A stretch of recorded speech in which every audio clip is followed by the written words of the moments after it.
요한복음 20장 19절부터 21절까지 우리 같이 한 목소리로 좀 읽어보도록 하겠습니다. 같이 읽겠습니다. 시작. 이날 곧 안식 후 첫날 저녁 때에 제자들이 유대인들을 두려워하여 모인 곳에 문들을 닫았더니 예수께서 오사 가운데 서서 이르시되 너희에게 평강이 있을지어다. 이 말씀을 하시고 손과 옆구리를 보이시니 제자들이 주를 보고 기뻐하더라. 예수께서 또 이르시되 너희에게 평강이 있을지어다. 아버지께서 나를 보내신 것 같이 나도 너희를 보내노라. 아멘. 어떤 분이 저에게 목사님 설교하면서 어떤 설교가 가장 힘듭니까? 이렇게 물어본다면 저는 성탄절이나 부활절 이런 설교가 좀 힘들다 이렇게 대답을 할 것 같아요. 성탄절 설교, 부활절 설교 이런 설교가 왜 힘드냐면 1년에 한 번씩 이제 매번 그렇게 돌아오잖아요. 1년에 한 번씩 그렇게 설교를 해야 되는데 사실은 성경에 성탄에 관계된 본문 말씀, 부활에 관계된 본문 말씀은 한정되어 있습니다. 근데 한정되어 있는 본문 말씀은 뭐 매번 똑같이 할 수는 없잖아요. 우리 성도님들이 기억력이 좋잖아요. 작년에 어떤 말씀 대충 들었는지, 또 뭐 교회 홈페이지에 들어가면 작년에, 재작년에 어떤 설교를 하셨는지 다 아니까. 그래서 비슷하거나 똑같은 설교는 할 수 없어요. 매번 다른 설교를 해야 되는데 정해져 있는 본문 말씀은 사건은 똑같은 사건이고, 그래서 성탄절 설교나 부활절 설교가 쉽지가 않더라고요. 설교를 준비할 때. 그런데 성탄절이나 부활절을 맞이하면서 마음에 기대가 됩니다. 특별한 날이니까. 그래서 말씀을 준비하면서도 같은 본문의 말씀이지만 더 깊이 있게 또 묵상해 보게 되고 더 잘 준비하게 되고 그렇습니다. 오늘 우리가 부활주일 아침을 맞이했는데 같이 하나님의 말씀을 통해서 다시 한번 나눠보기를 원합니다. 이 부활에 관계된 사건은 사복음서에 기록되어져 있습니다. 마태복음, 마가복음, 누가복음, 요한복음, 사복음서의 끝부분에 다 이 예수님의 부활에 대해서 기록이 되어져 있습니다. 그것도 상당히 큰 비중을 두고 저자들이 기록을 하고 있다는 것을 알 수 있습니다. 여러분, 예수님의 부활이 언제 일어났는지 정확한 날짜는 알 수가 없지만 우리가 요일은 알 수가 있습니다. 오늘 우리가 요한복음 20장을 읽었는데 여러분 20장 1절 말씀을 보면 안식 후 첫날 일찍이 아직 어두울 때에 막달라 마리아가 무덤에 와서 돌이 무덤에서 옮겨진 것을 보고 이렇게 말씀하고 있어요. 그래서 부활은 언제 일어났냐면 안식 후 첫날 새벽에 일어났습니다.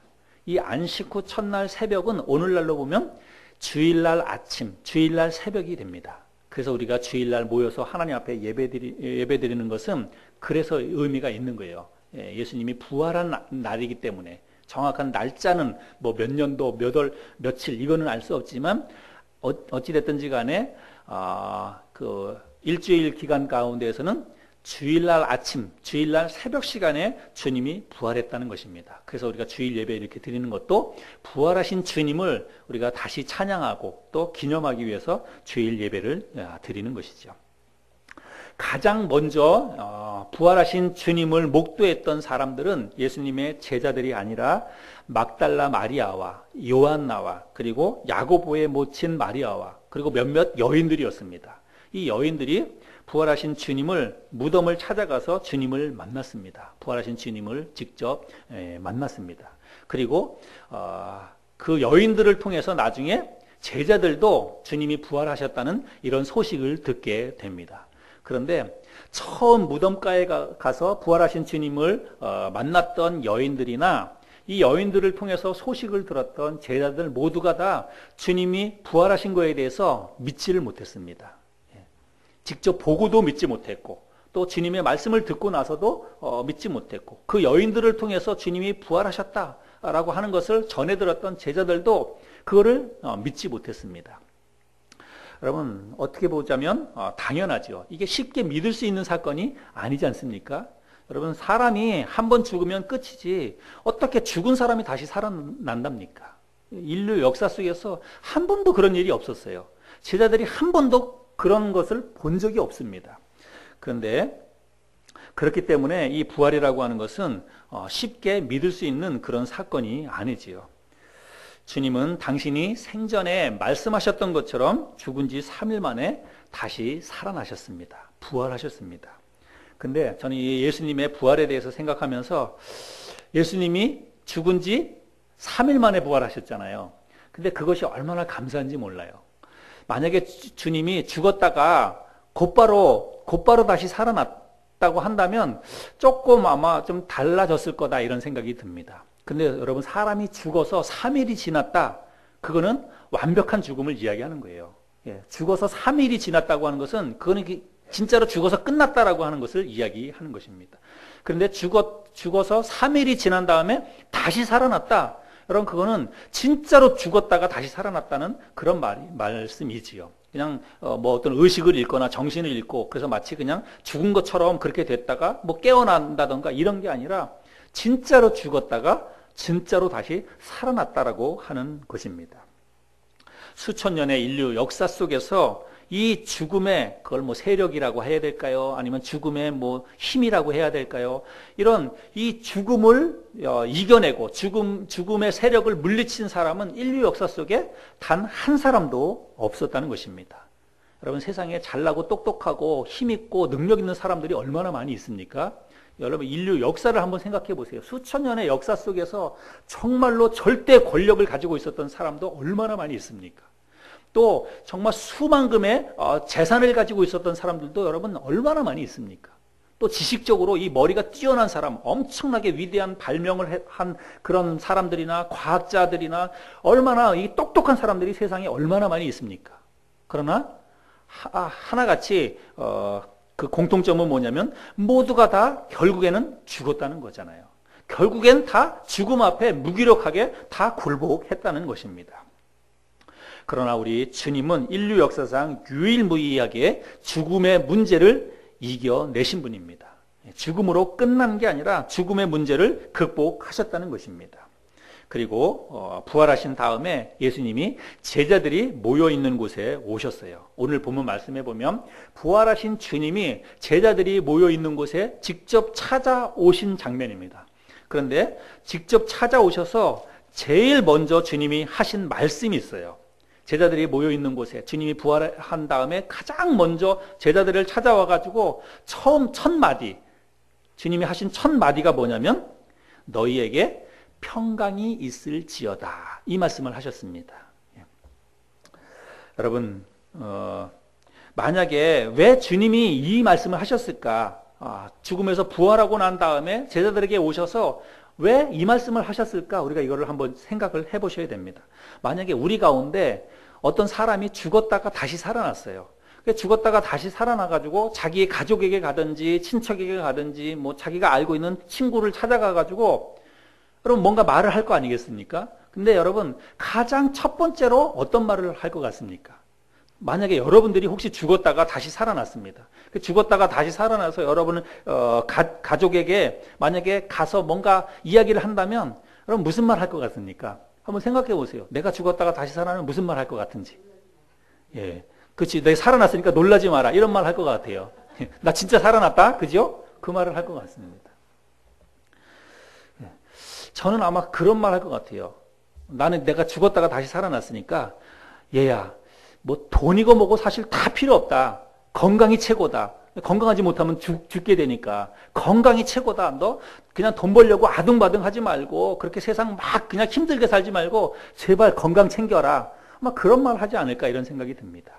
또 야, 내가 한번 살아보니까 야, 서로 그냥 그 아둥바둥하고 뭐 다투고 싸우고 그러지 말고 진짜 인생은 사랑만 하면서 살기에도 너무나 짧은 게 인생이더라. 내가 죽어보니까 진짜 인생 그냥 한 번에 휙 지나가더라.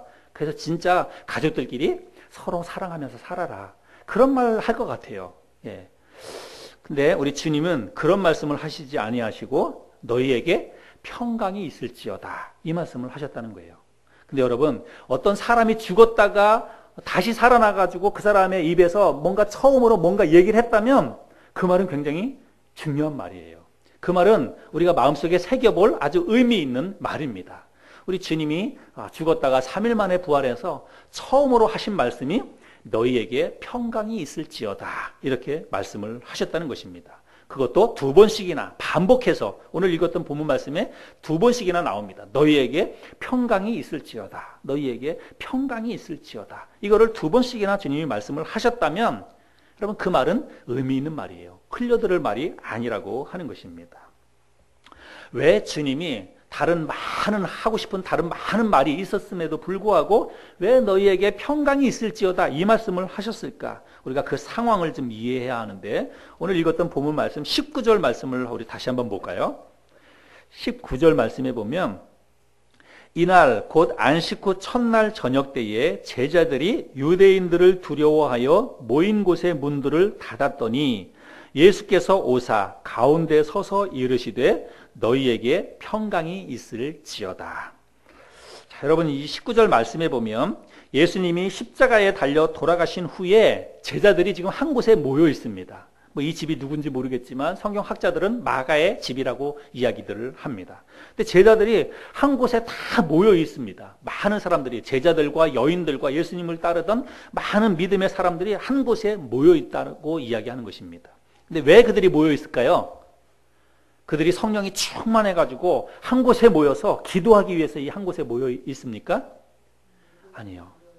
이 사람들은 지금 두려움 때문에 한 곳에 모여 있습니다. 우리들도 내가 뭔가 어떤 위기를 느끼거나 두려움이 있으면 나 혼자 있기보다는 누가 옆에 좀 있어주기를 바라잖아요. 누구와 다른 사람과 함께 있으면 그 두려운 마음이 조금 좀 상쇄되잖아요. 그 제자들이 이 두려움 때문에 한 곳에 다 모여 있게 되었다는 것입니다.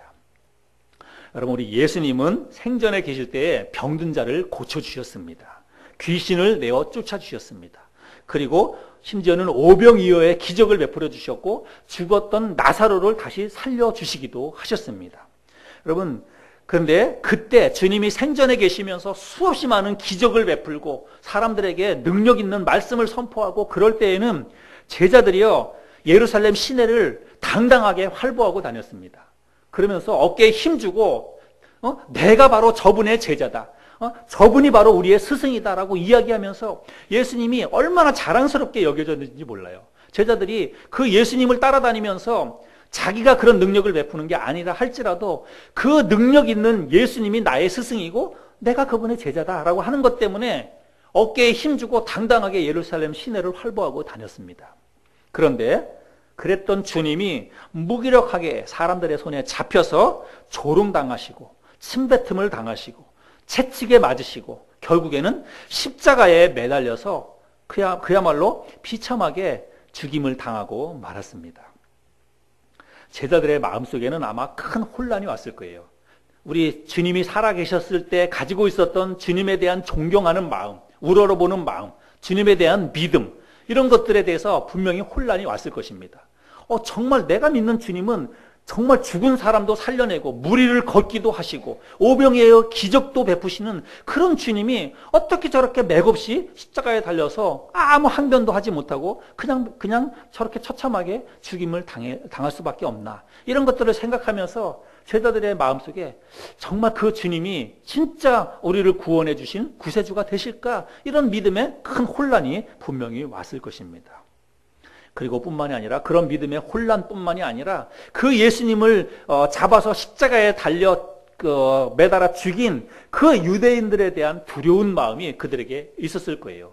여러분 그들의 스승을 잡아다 죽였다고 한다면 그 스승을 믿고 따르던 자기들에게도 분명히 이 유대인들이 가만히 있지 않을 것이다라고 하는 그런 생각을 가질 수 있는 거잖아요. 그래서 이제는 예수님을 죽인 저 유대인들이 우리도 잡아 죽일 수 있겠다 이런 위기감을 느껴가지고 그들이 한 곳에 모여서 벌벌 떨고 있는 것입니다. 그런데 오늘 읽었던 본문 말씀에 보면 제자들이 한 곳에 모여서 어떻게 하고 있냐면 모인 곳의 문들을 닫았더니 이렇게 말씀하고 있습니다. 이건 그냥 문을 안에서 그냥 열려 있는 문을 닫았다 이런 말이 아닙니다. 문만 닫은 게 아니라 문들을 닫았다고 이야기하고 있어요. 그래서 사방팔방으로 있는 모든 문이라고 하는 문은 다 걸어 잠그는 것입니다. 안에서 꽁꽁 걸어 잠그는 거예요. 아무도 들어오지 못하도록 안에서 꽁꽁 걸어 잠그고 있는 것입니다. 바로 그렇게 두려움에 떨면서 안에서 모든 문들을 꽁꽁 걸어 잠그고 벌벌 떨고 있는 그 제자들을 주님이, 부활하신 주님이 찾아오셨습니다. 우리 주님이 어떻게 그 집 안으로 들어왔는지 몰라요. 성경에 보면 주님을 향해서 문을 열어준 사람이 한 사람도 없었습니다. 그럼에도 불구하고 주님은 지금 그 집 안에 들어오셨어요. 그리고 가운데 서서 주님이 제자들을 향해서 말씀하십니다. 너희에게 평강이 있을지어다. 그리고 나서 주님이 손과 옆구리를 제자들에게 보여주십니다. 여러분, 주님이 보여주신 이 손과 옆구리는 생생한 부활의 증거입니다. 내가 죽었지만 죽었다가 다시 살아났다는 거예요. 내가 죽을 때 이 손에 못이 박혀서 죽었고 허리에 옆구리에 창이 찔려서 모든 피를 다 쏟고 죽었지만 보아라, 이 못자국이 난 손이 그대로 있고 창자국이 난 이 옆구리가 그대로 있지만 나는 지금 너희들이 보는 것처럼 나는 다시 살아났다. 죽은 지 3일 만에 내가 지금 너희들 앞에 살아서 다시 있지 않느냐. 이 부활의 모습을 주님이 직접 보여주시는 것입니다. 그리고 주님은 제자들과 자신을 따르는 많은 사람들에게 그들에게 있어서 지금 가장 필요한 것, 그들에게 있어서 지금 가장 좋은 그런 선물을 우리 주님이 사람들에게 주십니다. 부활의 선물로 이 사람들에게 주십니다. 여러분 한번 생각해 보세요. 지금 저들에게 저들에게 있어서 가장 필요한 것이 무엇이겠습니까? 그들에게 있어서 가장 귀한 선물이 있다면 그럼 그게 무엇이겠어요? 그럼 배고픔을 달래줄 음식이겠습니까? 지금 무서워가지고 벌벌 떨면서 문을 다 걸어 잠그고 지금이라도 당장 유대인들이 칼을 가지고 그들을 잡으러 오지 않을까, 창을 가지고 그들을 잡으러 오지 않을까, 이런 생각 때문에 두려움에 사로잡혀서 벌벌 떨고 있는 그들에게 그럼 배고픔을 달래줄 음식이 필요하겠습니까? 아니면 갈증을 해소할 시원할 물이 필요하겠습니까? 아니면 추위를 피할 옷이 그들에게 간절한 필요의 그 제목입니까? 두려움에 떨고 있는 이 사람들에게 가장 필요한 것, 그들에게 있어서 가장 좋은 선물은 평강입니다. 평강입니다. 그래서 일순간에 그들에게 있는 모든 두려움을 한순간에 마치 아침에 해가 뜨면 안개가 싹 사그러드는 것처럼 그 마음속에 있는 그 무거운 두려움, 이거를 일순간에 다 사라지게 만들 수 있는 그런 마음의 평강, 여러분 그것이 그들에게 가장 필요한 거 아니겠어요? 그래서 우리 주님이 바로 그것을 이 제자들에게 주기 위해서 직접 그 자리에 찾아오셨고, 그리고 그 제자들을 향해서 그 평강을 선물로 주시는 것입니다. 근데 여러분, 우리가 이 주님의 말씀을 잘 살펴보아야 됩니다. 주님이 제자들에게 평강을 주시면서 뭐라고 말씀하시냐면, 너희에게 평강이 있기를 원하노라, 이렇게 말씀하지 아니하시고 너희에게 평강이 있을지어다, 이렇게 말씀하셨어요. 여러분, 평강이 있기를 원하노라 이 말과 평강이 있을지어다 이 말은요, 엄청난 차이가 있습니다.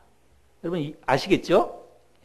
평강이 있기를 원하노라, 있기를 원하노라 이 말은 그렇게 되기를 바란다라고 하는 소원과 바람이에요. 그런데 평강이 있을지어다라고 하는 것은 이거는 선언입니다. 내가 너희에게 평강을 주노라, 기부, 평강을 너희에게 주었다라고 하는 그런 선언입니다. 여러분, 주님은 제자들을 찾아와가지고 앞으로 너희들의 삶에 평강이 있기를 바란다, 이렇게 말씀하신 것이 아니라 그 자리에 찾아오셔서 제자들에게 이미 평강을 주셨다는 것입니다. 평강을 그들에게 선물로 주셨다는 것입니다. 그래서요, 실제로 우리가 복음서를 읽어보면 주님이 그렇게 말씀하신 이후에 제자들이 문을 열고 각기 자기 처소로 돌아갑니다. 어떤 사람들은 엠마오로 가고 어떤 사람들은 갈릴리로 가고, 그래서 그 두려움에 사로잡혀가지고 문을 꽁꽁 걸어 잠그고 있었던 그 사람들이 예수님께서 주신 평강을 마음속에 선물로 받고 문을 열고 나가서 각자 자기의 집으로 돌아갔다고 하는 것입니다. 그리고 가서 이제 주님이 말씀하신 대로의 그런 복음을 전하는 그런 삶을 살았다는 것입니다.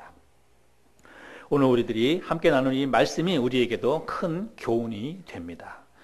여러분, 부활의 신앙이 있는 사람들은요, 평강의 삶을 살아야 됩니다. 여러분, 저를 한번 좀 따라해 보시기 바랍니다. 부활의 신앙이 있는 사람은 평강의 삶을 살아야 한다. 평강이라고 하는 말은 헬라어로는 에이레네 이런 말이고 히브리어로는 샬롬 이런 말입니다. 여러분들이 샬롬 이 말 많이 들어봤죠? 예. 이거는 초기 기독교인들의 인사였습니다. 여러분 인사할 때 성경에 기록되어져 있는 이 초기 기독교인들은 인사할 때 그렇게 인사를 했습니다. 어떤 사람들은 에이레네 이렇게 이야기하기도 하고 어떤 사람들은 샬롬 이렇게 이야기하기도 했습니다. 그건 뭐냐면 당신에게 평강이 있기를 원합니다. 당신의 삶이 평안하기를 바랍니다. 이런 인사예요. 그래서 샬롬 이거 참 아름다운 인사입니다. 에이레네 이거 참 아름다운 인사입니다. 여러분 평강이라고 하는 것은 마음에 근심, 걱정, 두려움, 염려 이런 것이 없는 평안한 상태. 이게 바로 평강이죠. 근데 이 평강이라고 하는 것은 삶의 조건과 환경이 어떠하든지 간에 그것에 영향을 받지 않고 마음이 늘 평안한 상태. 이게 평강이에요. 근데 여러분 우리의 삶의 조건이 항상 같지 않잖아요. 삶의 조건이 항상 바뀝니다. 삶의 환경이 항상 달라집니다. 그럼에도 불구하고 우리가 마음의 평안을 유지하는 것, 여러분 이건 참 쉽지가 않습니다. 우리가 세상을 살아가면서 이런 평강의 삶을 사는 것이 가능할까 이렇게 생각이 될 만큼 우리의 삶에는 평강이 아니라 늘 불안하고 늘 걱정거리가 쌓여 있고 우리가 그런 삶을 살아갑니다. 그래서 마치 평강한 삶을 사는 것은 불가능한 것처럼 여겨집니다. 아마 어쩌면 우리 가운데 그렇게 얘기할 수 있는 분이 있을지도 모르겠어요.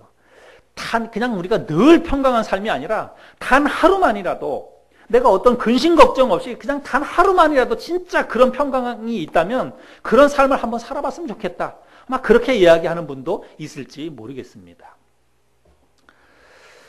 그만큼 우리 인생에는 여러분 삶의 무거운 짐들이 많이 있다는 거죠. 돈 걱정, 자식 걱정, 또 자식은 부모 걱정, 진학이나 취업이나 사업이나 건강이나 그럼 온통 근심거리와 걱정거리들 뿐입니다. 세상에 여러분 질병이 얼마나 많이 있습니까? 세상에 요즘은 10명 가운데 2-3명이 암 환자라고 이야기들을 합니다. 여러분 우리 삶에 한번 생각해 보세요. 우리의 삶에 왜 이렇게 많은 질병이 찾아왔는지, 왜 우리의 삶에 이렇게 근심, 걱정, 염려, 두려움, 불안 이런 것들이 우리의 삶에 왜 이렇게 이런 것들이 많은지 곰곰이 생각해 보세요. 왜 이런 것들이 우리에게 많냐면 그건 단순해요. 아주 쉽습니다. 왜냐하면 우리의 마음에 평강이 없기 때문에 그래요. 내 마음에 평강이 없기 때문에 우리가 두려움, 또 근심, 걱정, 염려, 또 그걸로 인해서 질병 이런 게 찾아오는 것입니다. 평강이 있어야 할 자리에 좋지 않은 다른 것들이 그 자리를 다 차지하고 있기 때문에 우리의 삶이 평강하지 못한 것입니다.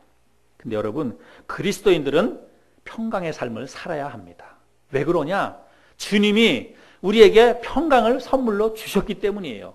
주님이 제자들을 찾아와가지고 너희에게 평강이 있을지어다 라고 이야기하시면서 그들에게 평강을 선물로 주셨어요. 그 당시에 있는 제자들뿐만이 아니라 그 예수님을 믿는 제자들이 믿는 예수님을 우리도 믿고 있잖아요. 부활하신 주님을 우리가 믿고 있지 않습니까? 그 주님을 우리가 믿고 있다고 한다면 그 평강은 나에게도 주어진 것입니다. 그래서 특별히 이 부활의 신앙이 있는 사람들은 반드시 평강의 삶을 살아야 합니다. 그럼 부활의 신앙이 있다고 하는 말이 뭘까요? 부활의 신앙이 있다고 하는 말은 주님의 부활을 믿는다는 것입니다. 예수님이 죽은 지 3일 만에 무덤에 돌을 굴려내고 부활하셨다, 살아나셨다라고 하는 사실을 믿는 것입니다. 그리고 단지 주님의 부활만 믿는 게 아니라 주님이 부활하신 것처럼 나도 언젠가는 죽게 되지만 나도 주님이 부활하신 것처럼 나도 부활할 것이다 라고 하는 것을 믿는 거예요. 이게 바로 부활의 신앙을 가진 사람들입니다. 근데 여러분 개 중에는 우리 예수님의 부활은 믿지만 내가 죽었다가 내가 다시 살아날 것은 내가 잘 못 믿겠다. 실제로 그럴 수 있을까? 이렇게 생각하는 사람들이 많이 있다는 것입니다. 신앙생활 오래 하고 교회 오래 다녔어도 예수님의 부활은 믿어요. 성경에 기록되어져 있으니까 또 교회에서 그렇게 이야기하니까 목사님이 그렇게 말씀하고 설교하니까 예수님이 부활했다고 하니까 그 말은 그냥 그런가 보다 하고 믿습니다. 근데 여러분, 그런가 보다 하고 자기 마음속에 생각하는 것은 진정한 믿음이 아니에요. 그거는 지적인 동의입니다. 그냥 누군가 그렇게 이야기하니까 그런가 보다라고 생각을 하는 것입니다. 반드시 예수님이 부활하셨다는 것을 내가 믿는다라고 한다면 반드시 뭘 믿어야 되냐면 나의 부활도 믿어야 됩니다. 이게 부활의 신앙이에요. 부활의 신앙이라고 하는 것은 단지 예수님의 부활만 믿는 게 아니라 예수님이 부활하신 것처럼 나도 똑같이 그렇게 부활할 것이다 라고 하는 것을 믿는 것입니다. 그런 믿음을 가지고 있는 사람이 바로 부활의 신앙을 가진 사람이라고 하는 것입니다. 만약에 예수님의 부활은 믿겠는데 내가 죽었다가 다시 살아나는 것은 내가 아직까지는 못 믿겠다. 만약에 그렇게 생각하는 분이 계시다면 여러분 아직까지도 여러분에게는 믿음이 없습니다. 여러분 성경을 잘 모르시는 것입니다. 우리 성경을 한번 좀 찾아보겠습니다. 고린도전서 15장을 한번 찾아보시길 바랍니다. 예수님의 부활과 우리의 부활이 어떤 연관이 있는지 한번 성경을 통해서 제가 확인시켜 드리도록 하겠습니다. 고린도전서 15장 신약성경 282쪽 고린도전서 15장 몇 군데를 읽겠는데 먼저 12절부터 15절까지를 제가 읽겠습니다. 고린도전서 15장 12절부터 15절 그리스도께서 죽은 자 가운데서 다시 살아나셨다 전파되었거늘 너희 중에서 어떤 사람들은 어찌하여 죽은 자 가운데서 부활이 없다 하느냐. 만일 죽은 자의 부활이 없으면 그리스도도 다시 살아나지 못하셨으리라. 그리스도께서 만일 다시 살아나지 못하셨으면 우리가 전파하는 것도 헛것이요 또 너희 믿음도 헛것이며 또 우리가 하나님의 거짓 증인으로 발견되리니 우리가 하나님이 그리스도를 다시 살리셨다고 증언하였습니다. 만일 죽은 자가 다시 살아나는 일이 없으면 하나님이 그리스도를 다시 살리지 아니하셨으리라. 그 다음에 20절부터 22절입니다. 그러나 이제 그리스도께서 죽은 자 가운데서 다시 살아나사 잠자는 자들의 첫 열매가 되셨도다. 사망이 한 사람으로 말미암았으니 죽은 자의 부활도 한 사람으로 말미암는도다. 아담 안에서 모든 사람이 죽은 것 같이 그리스도 안에서 모든 사람이 삶을 얻으리라. 이게 마지막에 모든 사람이 삶을 얻으리라라고 하는 것은 부활한다는 말씀입니다. 영생한다는 그런 말씀입니다. 자, 이 말씀에 보면 그리스도께서 죽은 자 가운데서 다시 살아나신 것은 첫 열매라고 이야기하고 있습니다. 첫 열매가 있으면 두 번째 열매가 있고 세 번째 열매가 있는 것이지요. 그래서 이 예수 그리스도께서 죽은 자 가운데서 살아나서 첫 열매가 되신 것처럼 그 예수님의 부활을 믿는 사람은 두 번째 열매로 부활한다는 것입니다. 예수님이 부활하신 것처럼 아담 안에서 모든 사람이 죽은 것처럼 그리스도 안에서 예수 그리스도를 믿는 모든 사람들은 그리스도 안에서 모든 사람들이 삶을 얻게 된다는 것입니다. 부활해서 영생을 얻게 된다고 그렇게 말씀하고 있습니다. 또 50절부터 52절까지도 한번 읽겠습니다. 고린도전서 15장 50절부터 52절 형제들아 내가 이것을 말하노니 혈과 육은 하나님 나라를 이어받을 수 없고 또한 썩는 것은 썩지 아니하는 것을 유업으로 받지 못하느니라. 보라 내가 너희에게 비밀을 말하노니 우리가 다 잠잘 것이 아니요. 여기 잠잔다는 말은 죽는다는 말이죠. 우리가 다 잠잘 것이 아니요 마지막 나팔에 순식간에 홀연히 다 변화되리니 나팔 소리가 나매 죽은 자들이 썩지 아니할 것으로 다시 살아나고 우리도 변화되리라. 마지막 하나님의 나팔 소리가 이 땅에 울려 퍼질 때 우리는 이미 죽어서 썩을 몸으로 흙으로 다 돌아갔다 할지라도 우리가 새로운 몸으로 변화되어서 다시 부활한다는 것입니다. 그래서 다시 부활한 몸을 가지고 썩지 아니하는, 죽지 아니하고 썩지 아니하는 부활의 몸을 가지고 하나님의 나라인 천국에 간다고 그렇게 말씀하고 있습니다. 여러분 이것이 바로 부활이에요. 이것이 바로 이 사실을 믿는다면 그것이 바로 부활의 신앙입니다. 사실 여러분 이거를 한번 잘 생각해 보세요. 우리에게 만약에 내가 예수님이 죽은 지 3일 만에 다시 살아나신 것처럼 나도 언젠가는 이 땅을 떠나서 죽게 될 텐데 나도 죽음으로 끝나는 것이 아니라 예수님이 부활하신 것처럼 나도 다시 살아날 것이다. 나도 다시 부활할 것이다. 라고 하는 것을 내가 분명히 믿는다면, 여러분, 그 사실을 내가 분명히 믿고 있다고 한다면, 여러분, 우리의 삶은 자동적으로 평강이 따라오게 되어 있습니다. 평강은 그래서 그냥 따라오는 거예요. 이 평강이 뭐냐면 부활의 선물로 우리 주님이 우리에게 주신 것입니다.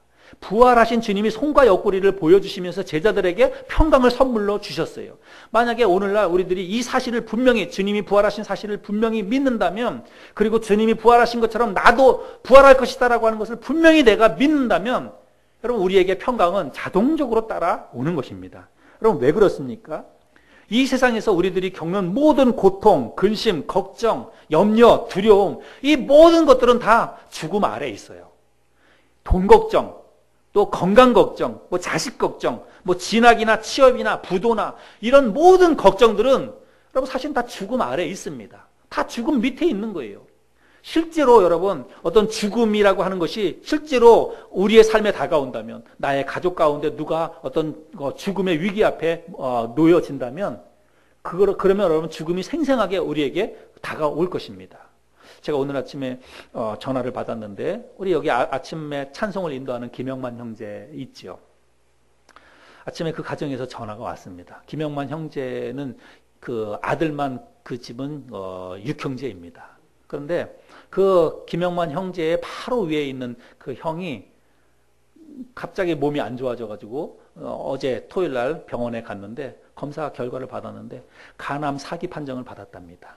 그래서 너무 괴롭고 힘들고 어려워가지고 지금 가족들이 이제 급하게 뭐 상태가 너무 위급하니까 가족들이 전체가 다 병원으로 지금 아침에 몰려갔습니다. 그래서 아침에 오늘 교회 못 나온다고 전화를 하고 지금 병원에 갔습니다. 평상시에는 우리가 잘 몰라도 가족 가운데 누군가가 이렇게 죽음의 문제 앞에 딱 봉착하면 죽음이 얼마나 큰 문제인가, 죽음이 얼마나 우리를 고통스럽게 만드는 문제인가 피부적으로 와닿습니다. 그 죽음의 문제 앞에 여러분 돈이 걱정이 되겠습니까? 돈 걱정이 되겠습니까? 자식 걱정이 되겠습니까? 뭐 사업이 문제겠습니까? 죽음이 훨씬 큰 문제지요. 죽음보다 더 큰 근심 걱정, 고통, 불안, 두려움 이런 것은 없어요. 죽음이 가장 큰 인생들이 그 부딪히는 가장 큰 문제가 바로 죽음이라고 하는 것입니다. 근데 여러분, 부활이 뭐라고요? 그 죽음의 문제를 이겨내는 게 부활입니다. 그 죽음의 문제를 완벽하게 해결해내는 게 부활이에요. 죽음으로 모든 것이 끝나는 줄 알았는데 그 죽음으로 끝나는 것이 아니라 예수님이 십자가에 달려 죽으셔가지고 무덤에다 장사 지냈을 때 제자들은 그걸로 끝이 난 줄 알았어요. 생전에 계실 때는 그렇게 능력이 있고 생전에 계실 때는 모든 일을 다 불가능한 것을 가능하게 하는 기적을 베풀어 주셨던 주님이라서 잘 믿고 따랐는데, 그런 주님도 죽어서 십자가에 죽어서 무덤에 넣고 나니까, 돌을 굴려서 무덤에 봉인하고 나니까 아무 희망이 없어져 버린 것입니다. 제자들이 이제 다 끝났구나, 그렇게 낙담하고 이제는 주님이 죽은 것처럼 우리도 잡혀서 죽겠구나 무서움에 벌벌 떨면서 그렇게 한 곳에 모여서 벌벌 떨고 있었는데, 여러분 주님이 다시 살아왔습니다. 죽은 지 3일 만에 다시 살아나셔가지고 이 손과 옆구리를 보여주시면서 너희에게 평강이 있을지어다. 이 죽음이 끝이 아니라 내가 살아난 것처럼 너희들도 살아날 테니까 죽음에 대한 염려, 이 세상에서 겪는 그 모든 근심, 걱정, 불안 다 떨쳐버리고 평강한 삶을 살아라, 평강을 누려라. 주님이 그렇게 말씀하신 것입니다. 여러분 오늘 아침에 우리가 바로 부활하신 주님을 이 아침에 우리가 만날 수 있기를 바랍니다. 주님이 제자들이 모여있는 곳에 찾아가셨던 것처럼 오늘 이 예배당에 우리 주님이 오실 수 있습니다. 오셨다고 저는 믿습니다. 그래서 우리를 향해서 주님이 똑같이 말씀하시는 거예요. 너희에게 평강이 있을지어다.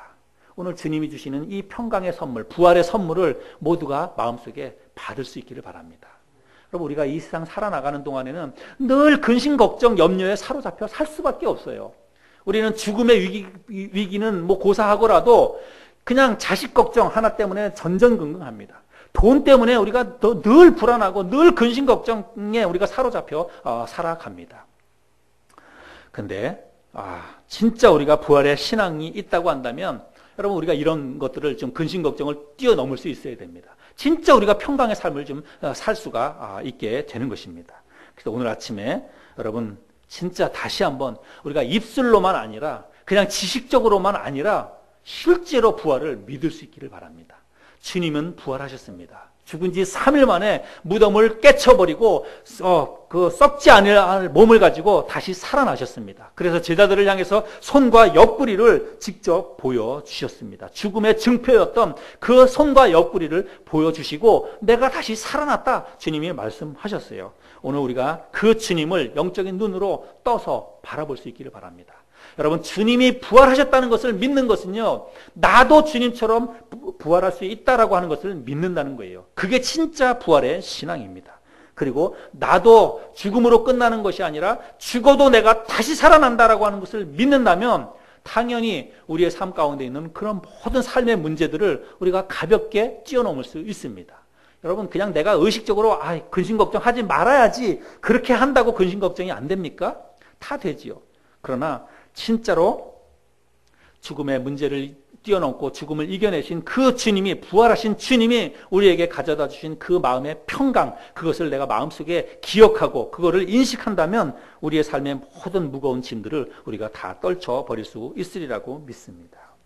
여러분, 우리 주님이 우리에게 주신 선물은요, 가장 좋은 선물입니다. 우리 인생이 우리가 살아가는 동안에 우리에게 있어서 가장 필요한 선물을 우리 주님이 우리에게 주셨어요. 만약에 주님이 우리에게 돈이 가장 필요하고 돈이 가장 좋은 선물이라면 우리 주님은 우리에게 돈을 주셨을 것입니다. 만약에 우리에게 어떤 지식이 가장 좋은 선물이라고 한다면 당신을 따르는 모든 자녀들에게 지식을 주셨을 것입니다. 출세나 성공이 가장 좋은 선물이라면 주님은 그런 것들을 주셨을 거예요. 근데 여러분 잘 생각해 보세요. 여러분, 돈이 우리의 삶의 평강을 가져다 주던가요? 돈 있으면 좋습니다. 돈 많으면 더 잘 살 수 있습니다. 그러나 여러분, 진짜로 돈 많은 사람들이 다 평강한 삶을 살던가요? 어찌 보자면 진짜 돈 많은 사람들이 정말 더 괴롭고 더 힘들게 살아가는 것을 우리가 얼마나 많이 봅니까? 출세나 성공한다고 다 평강한 삶을 살던가요? 올라가면 올라갈수록 더 스트레스를 받고 올라가면 올라갈수록 그 사람을 더 짓밟으려고 하는 사람들이 훨씬 더 많은 거예요. 그래서 출세나 성공, 여러분 자식도 우리가 어렸을 때 자식은 우리에게 기쁨이 되고 늘 어떤 삶의 전부인 것 같지만 여러분 그 자식이 우리의 삶의 평강을 가져다 주던가요? 자식 때문에 얼마나 속썩이고 얼마나 근심 걱정을 많이 합니까?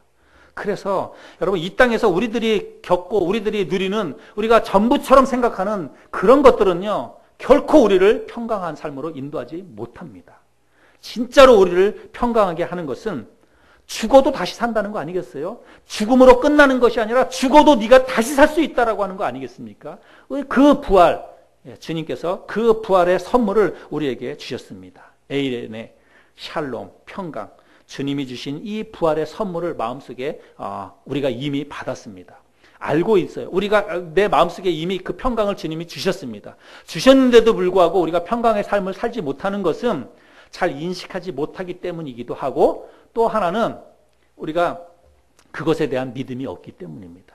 주님께서 나에게 이미 그 평강을 주셨는데도 불구하고 그 평강을 크게 보지 못하고 오히려 다른 삶의 문제를 더 크게 보기 때문에 늘 불안하고 그래서 마음속에 근심 걱정이 있는 것입니다. 여러분 내 안에 주님께서 주신 이 선물 평강을 크게 여기시기를 바랍니다. 그거를 크게 볼 수 있는 그 영적인 안목이 있으시기를 바랍니다. 오늘 이 아침에 부활의 주님이 제자들이 모인 곳에 찾아오셨던 것처럼 오늘 이 자리에 찾아오셔서 저와 여러분에게 말씀하십니다. 너희에게 평강이 있을지어다. 주님께서 평강을 우리에게 선물로 주셨습니다. 우리에게 주신 이 평강을 마음속에 잘 기억하고 또 실제로 그것을 누리며 살아가는 저와 여러분들이 될 수 있기를 바랍니다.